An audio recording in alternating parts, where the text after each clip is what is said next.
Now we're cooking. Now we're cooking with peanut oil, Kaufman. All right, baby. There he is. Thanks so much for joining us, my friend. I hope you are well. Let's get right into the Pro Football Hall of Fame. The video I just saw with Shannon Sharpe surprising Sterling Sharpe. I mean, my goodness, it brought me to tears. Only 4 this year, Ira. Were you surprised that there was only 4 people that got in?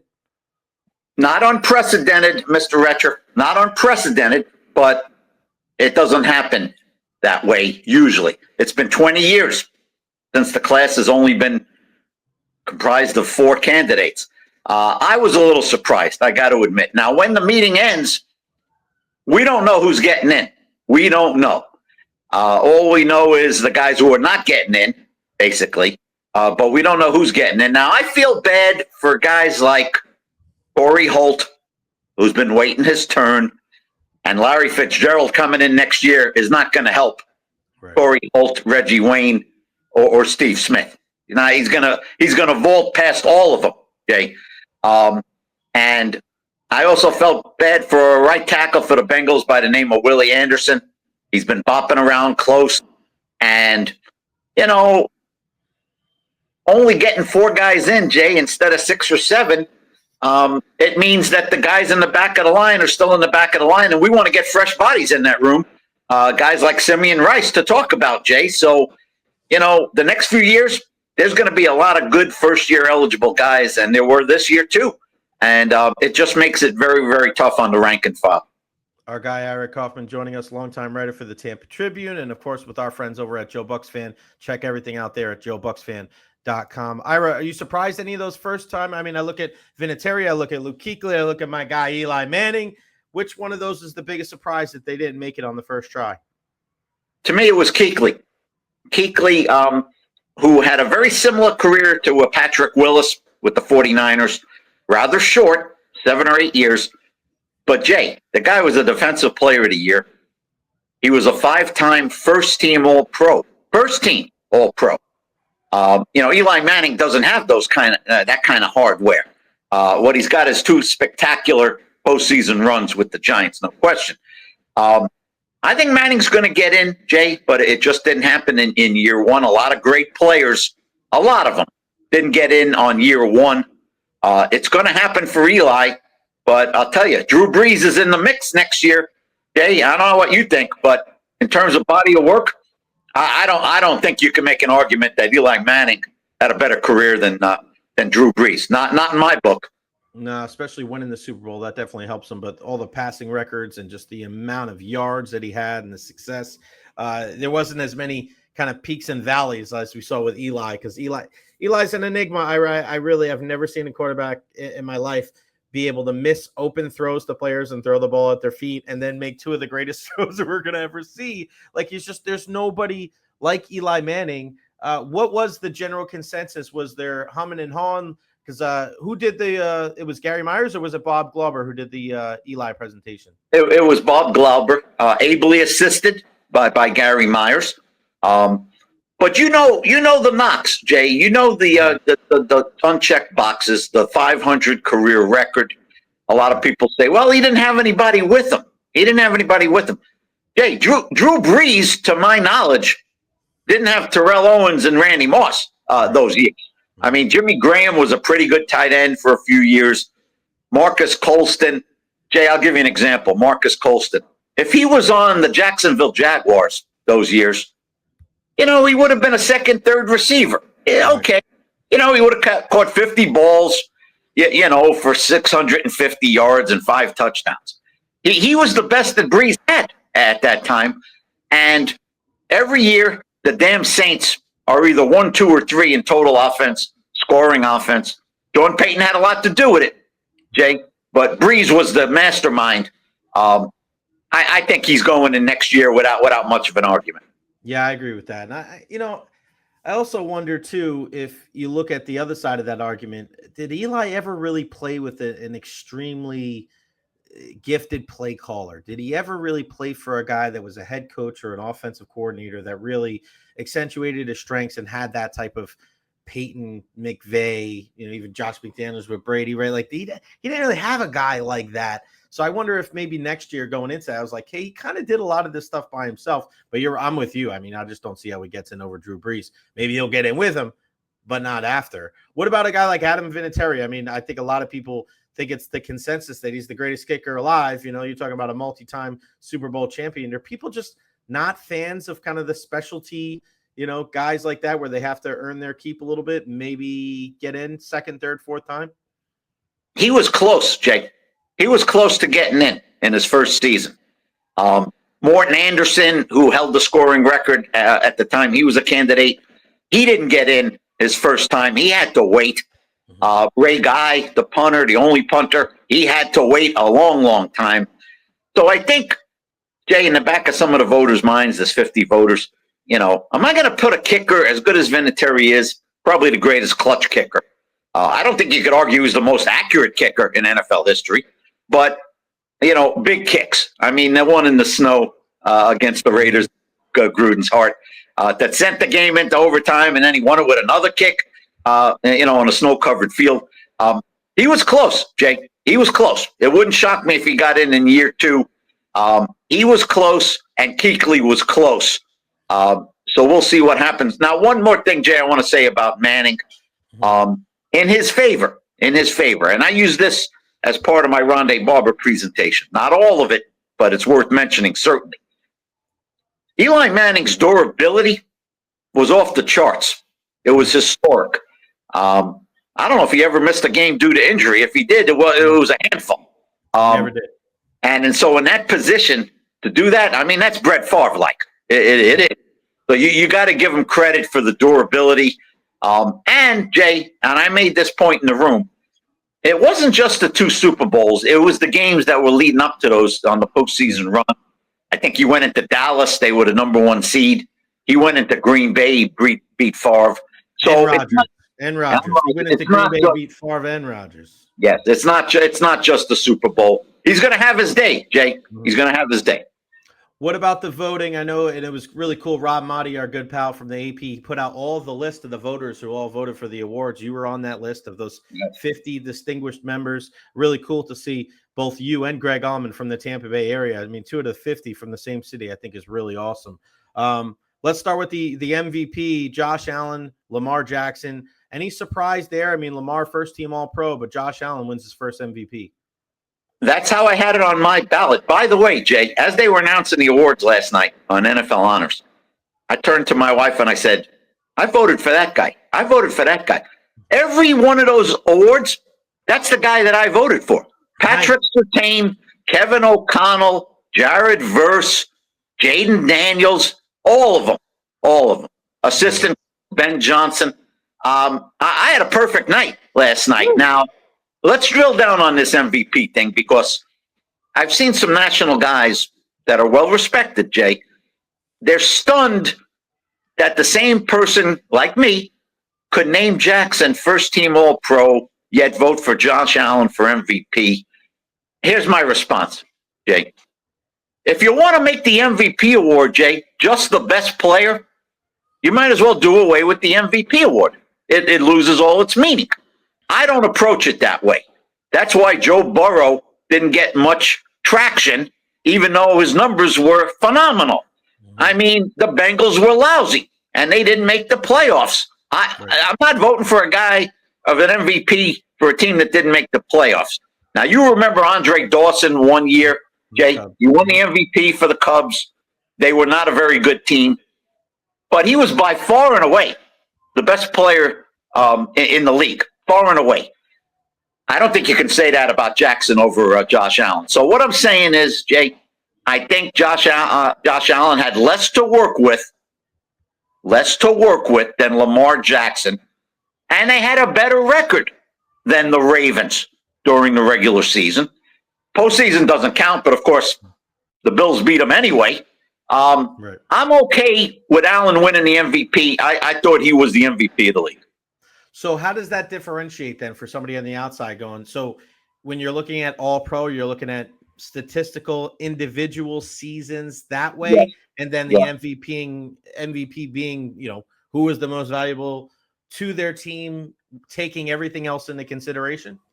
I think that's right, Jay. That's the way I look at it. The team concept enters into the MVP voting for me, and the team concept has nothing to do with my all-pro picks. Denver didn't get very far. They were good, but not elite. But I voted for Patrick Surtain over T.J. Watt and Myles Garrett. I thought he was that good. I think clearly he's the best cornerback in football. And I don't even think there's much debate about that. And I don't even think they throw at him anymore. So I'm not, turned off by him not getting 8 interceptions. They don't throw him the ball. I mean, the same thing happened to Darrelle Revis. He's that good, Surtain. So to me, if you're going to have the MVP award, to me, you got to bring in how'd the team do around the guy. Yeah, it's funny with Surtain. Like we saw him week 3, we're like, oh wow, that guy's really, really good. we knew he was good, and then we saw him because I think there was such a highlight on that game. Buccaneers 2-0, Denver 0-2.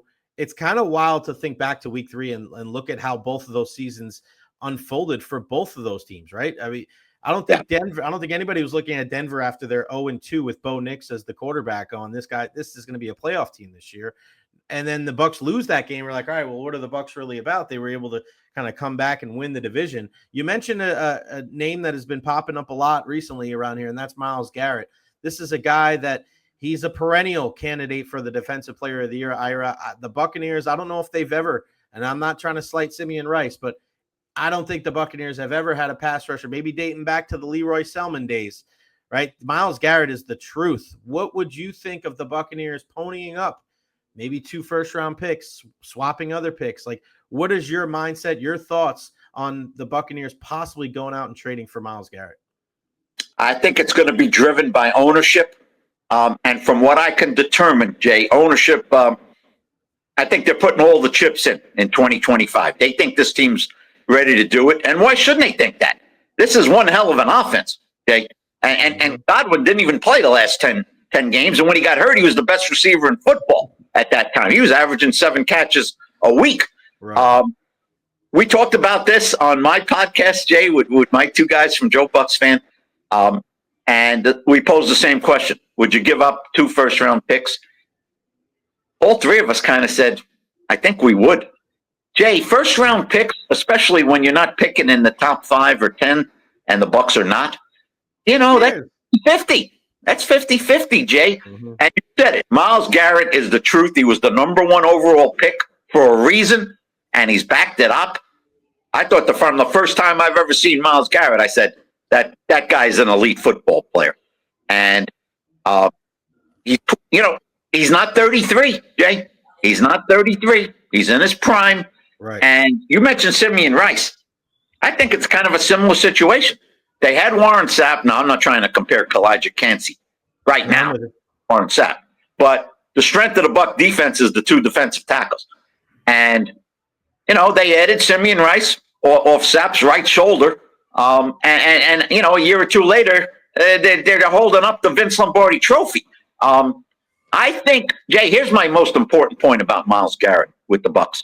And I think it's going to be hard to pull this off, as I think teams like Atlanta and a bunch of other teams are going to make, big pushes for Myles Garrett. Yeah. Absolutely. And teams that have better than the 19th pick than Bucs. And that certainly could sway, Cleveland. But Myles Garrett, I think, Jay, if he was a Buccaneer at right end, you got Canty and you got Vea.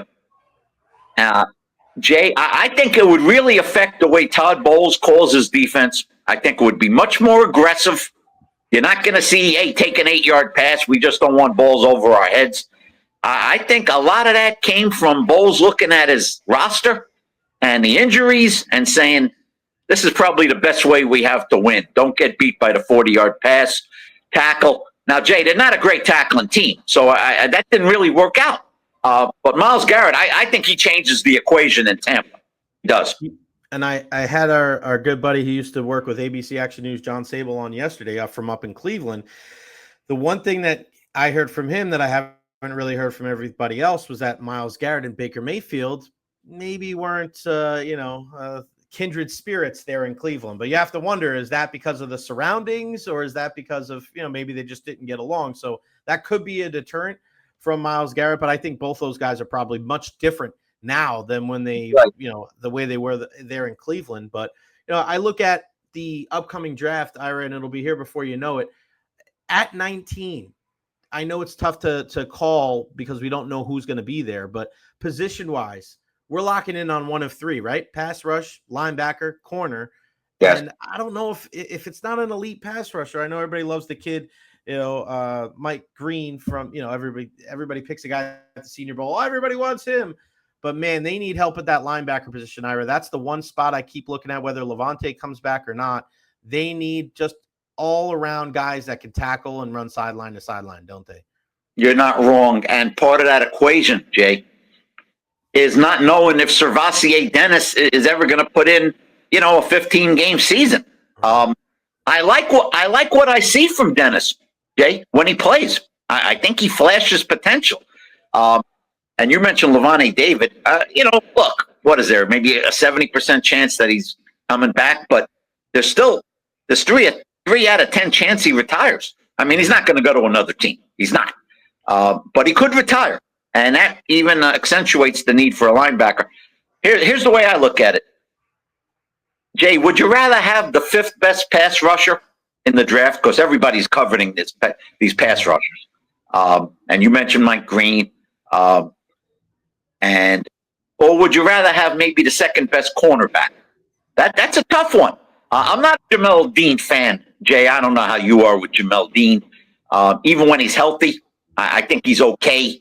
I got to do better than okay. I like McCollum on the other side, but I think they got to. What does Dean do well, right? And he's the prototypical, and that's why I wonder if they start looking at corners a little bit differently, because we've seen this with Carlton Davis, we've seen it with Jamel Dean, where they don't have the greatest ball skills, right? They don't have the greatest foot speed, but they're bigger guys, and they at least try to tackle in space, because that there's corners in this league, they make business decisions, and we don't see that, for all the things. And I know when you see Jamel Dean get beat over the head or he gets hurt, but one thing we don't do is we don't see Jamel Dean, we haven't seen Carlton Davis nor Zion McCollum shy away from helping out in the run. And when this defense is at their best, that's what they do well. But Ira, if your cornerback's best skill is tackling in the run game, I don't know if that's really beneficial. You need him to cover, you need to come away with a couple interceptions, a couple pass breakups, and stay on the field. And I'm with you.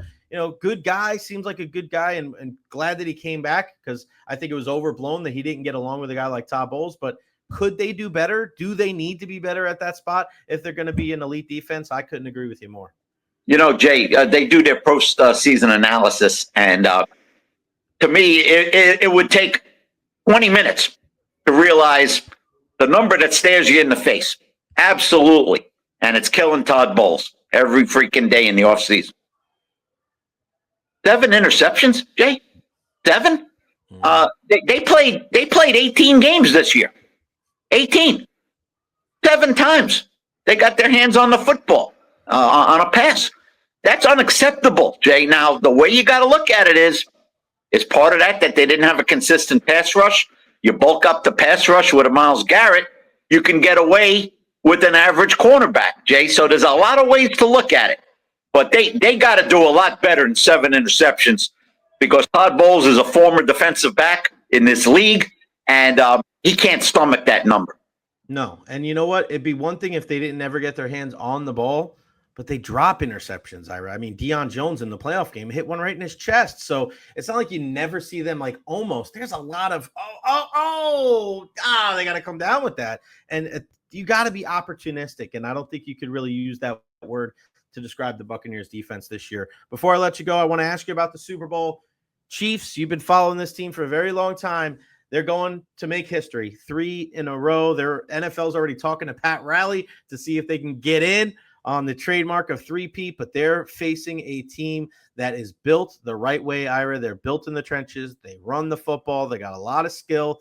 I mean, this is a matchup that is going to be worth watching on Sunday. What are some of the big keys that you're looking at in this matchup? Here's the critical points for me, Jay. Number one, if you're picking 22 starters between the two teams, the Eagles got 15 or 16 of them. But that's just a fact. You got Kelsey, Mahomes, of course. You got Creed Humphrey. On defense, you got Jones and maybe McDuffie. I mean, that's the list for the Chiefs. Not much more than that. Maybe Thuney if he's playing guard. Okay. So, but Jay, at the same time, I thought the 49ers had a better roster than the Chiefs at least once, maybe twice, and lost. So you got the Mahomes factor, which is big. But Jay, here's what I'm going to say. Bottom line, and I go back 50 years with the Chiefs. I go back to Otis Taylor, Jay, and Len Dawson, and that famous picture of Dawson, drinking a 7-Up and a smoke at halftime of a Super Bowl. I'll say this, Jay, without overanalyzing this thing. I don't think they can stop Saquon Barkley. I don't like the Chiefs' run defense down the stretch. Joe Mixon ran on him. The Bills ran on him, and they ain't Saquon Barkley. I think he's going to dominate this game. Jay, I think the Eagles are going to have the ball for about 37 minutes, and as great as Mahomes is, if he gets 40, 45 snaps in this game, there's only so much you can do. I think Philly's the better team, so I think that's the way it's going to end. Philly. Do you think if Saquon does that, wins the MVP, do you think it's the greatest season that we've ever seen from a running back? I think you could make that argument. I surely do. I mean, everybody says Dickerson. They say the years with Emmett because I look at individual success. I think he would have broke, even though it was 18 games, he would have broke Dickerson's record if he played that last game. You're talking about a guy that's electric as hell. You can help in the pass game. He's a good pass protector. Like, he does everything. He's a great guy, right? I think if he wins the MVP and they win the Super Bowl, you're looking at the greatest season from a running back in history. But I can't get up the Chiefs, Ira. To be the king, you gotta slay the king, and I don't know yet. Jay, maybe the most comparable one, if Barkley turns out to be the MVP, would be maybe Terrell Davis with the Broncos, because he did it in the postseason also, and he had that great regular season, and that's why he's in the Hall. Jay, without the postseason, Terrell Davis isn't in. He doesn't have a gold jacket. But he did it a couple of times in the postseason. So I think Barkley's been incredible, Jay. Just incredible. Now, I'm not saying he's going to go 60 yards on the first freaking snap. But he's going to get his $150. And while he's on the field, Mahomes isn't. And Kelsey's a step slower than he was, a couple of years ago. And I don't like their receivers. I mean, Jay, when's the last time Xavier Worthy's on the team to catch 50-yarders? I mean, he's catching 6-yard swing passes. Right. I mean, they don't throw the ball downfield very often, the Chiefs. It's a very different offense than when Tyreek Hill was around. The great Ira Kaufman. Go check him out. Read him everywhere. Joe Bucs Fan, JoeBucsFan.com. You mentioned Terrell Davis and postseason success multiple times. Thought you were talking about Eli Manning there for a second, but hey. Yeah, nicely done. Nicely done. I love you, buddy. I appreciate it. Give Lee and Steve and everybody my love, and enjoy the game this Sunday. We'll talk soon, pal. And say hello to Phil for me, baby. Will do, buddy. Thanks, Ira. Right. Take care. All right.